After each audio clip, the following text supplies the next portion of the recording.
All right, back for round two. Uh, if I should spread these out and stick a couple of days in between them, please let me know. If you prefer that I tell one every day, I've got plenty to share. But for tonight, since I promised a second one and it's the weekend, I might as well share another one. This one is the story of the Texan.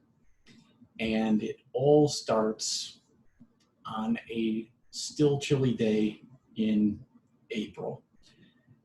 I had set up a date with somebody who was local, and I really didn't know much more from that. It was another online dating thing. I don't remember if it was an app or a dating service or what, but found out this person lived in Murray and worked at Murray State, which was interesting.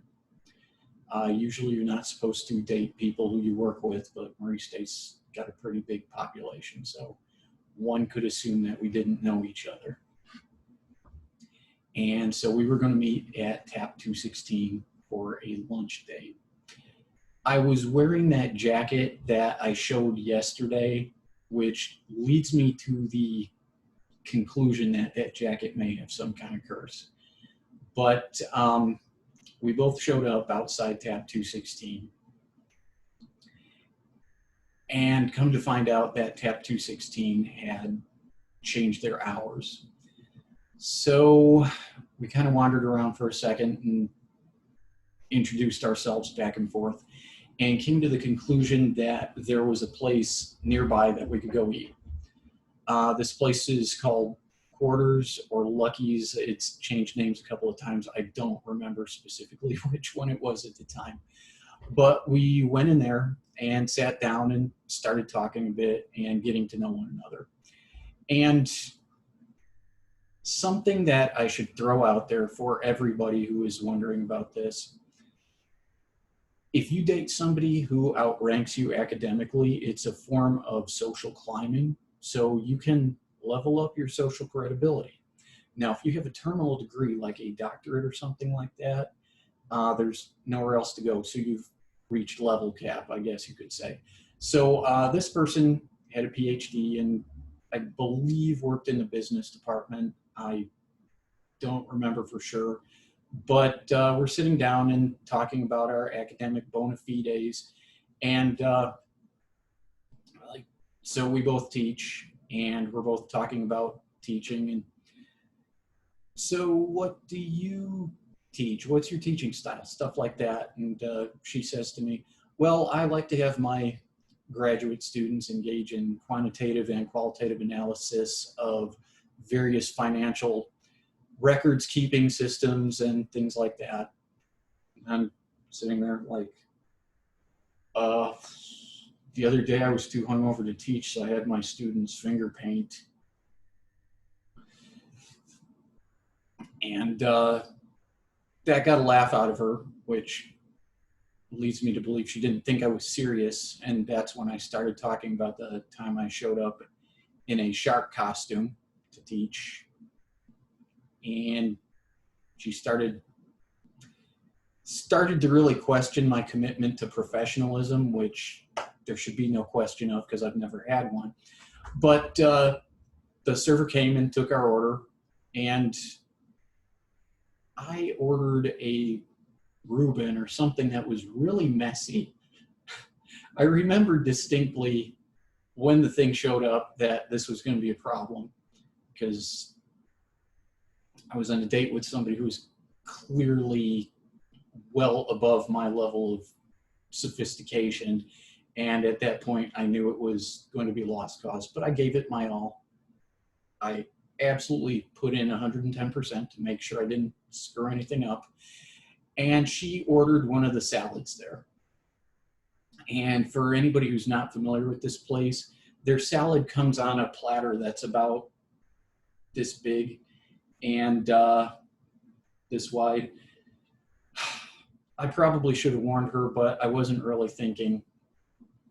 And we sat there talking some more. And she noticed my accent. She's like, so you've got an interesting accent. Where are you from? Said, well, my family's from Chicago. I lived there till I was like 4 years old, and then I moved down here. And whenever you get two academics together, if you've ever been in between two academics, they will start this academic dick measuring contest. I don't know why. I think it's just natural that we talk about the things that we're familiar with. And so I get into language acquisition concepts and how I got stuck with this accent because I wasn't really exposed to anybody who didn't have a Chicago accent till I was like 7 or 8, and my native accent was pretty much cemented. So people from Kentucky can tell I'm not from Kentucky, and people from Chicago can tell I'm not from Chicago, but people from other places have a really hard time figuring me out. But everybody knows to laugh when I say words like hard, garbage, garlic, or car. So it's like, as long as we're talking about stuff like this, you have a pretty charming Southern accent. Where did you pick that up? Well, my family's all from Texas, and she started talking about where exactly in Texas they are, and I'm sitting there thinking, I better say something really intelligent and witty and clever about Texas. And the best I could come up with was, yeah, Texas is a huge state. I had a friend who drove there one time, and he said that it was really huge. When he tried to drive through it, there was just more Texas. And then I tried to get a drink of water, and I think I spilled some of the water. And that's about the time that our entrees arrived.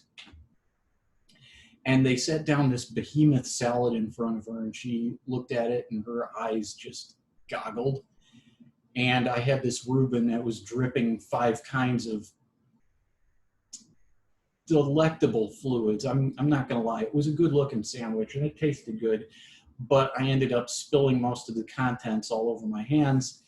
And this is one of those places that gives you one really flimsy napkin instead of enough. So I'm doing my best not to cram this sandwich into my mouth and talk with my mouth full, because I'm at least sophisticated enough to know that doesn't impress women. And she is still conversing with me, talking about movies she likes and things like that. Yeah, I'm a really big fan of the Marvel movies. How about you? Like, well, I grew up reading the comic books, so a lot of these adaptations don't work for me because they tend to change some very important details. And furthermore, a lot of my students like to write papers about them. So by the time I get around to seeing these movies, usually I've read 15 or 20 different interpretations of them.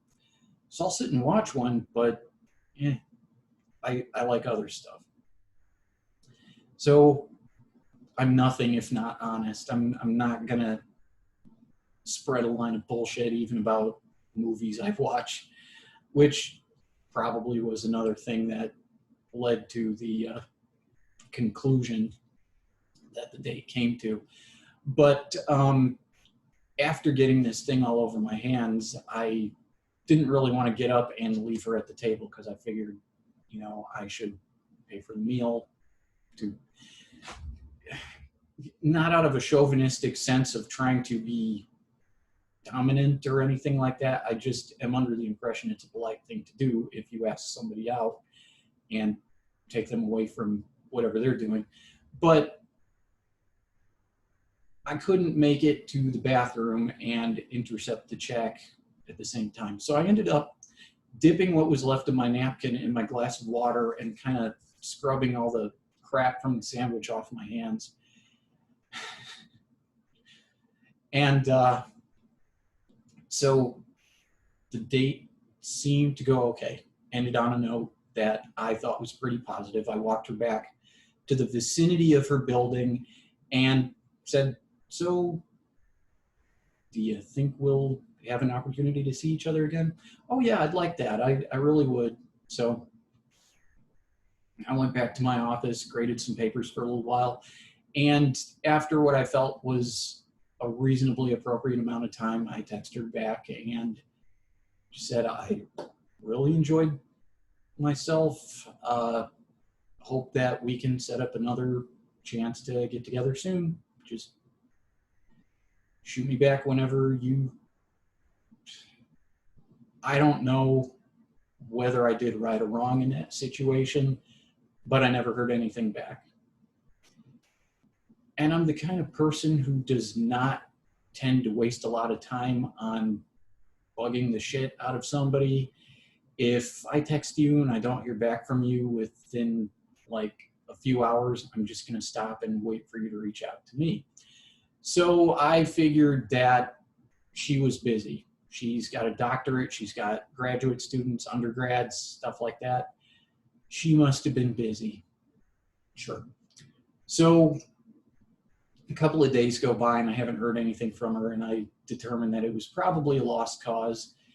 But at that time, we had a bagel place right near the campus, and my Friday morning ritual for all of the clean eating I do, all of the clean eating that I've ever done during the week, bagel, strawberry cream cheese, and a little thing of milk. So I went over there Friday morning. It was going to be my thing to do before I go start grading. Walked in the door, and she is sitting right there talking to a friend, and walking through the door, our eyes locked. Looked at her and said, "Hey, how you doing?" She kind of waved at me, looked back at her friend, and continued talking. And I got myself my bagel, I got myself my cream cheese and my milk, and I just kind of went like that on my way out the door, and she never spoke to me again. Luckily, our departments are located really far apart, because I feel like if I were to keep running into her and making things awkward, it might force her to acknowledge the fact that I still exist, despite the fact that she pretends that I don't. So like I was saying, if you want additional of these, just let me know. If you think they are completely inane and stupid, please let me know, but I will post them whenever anybody feels like they want more to laugh at. Night.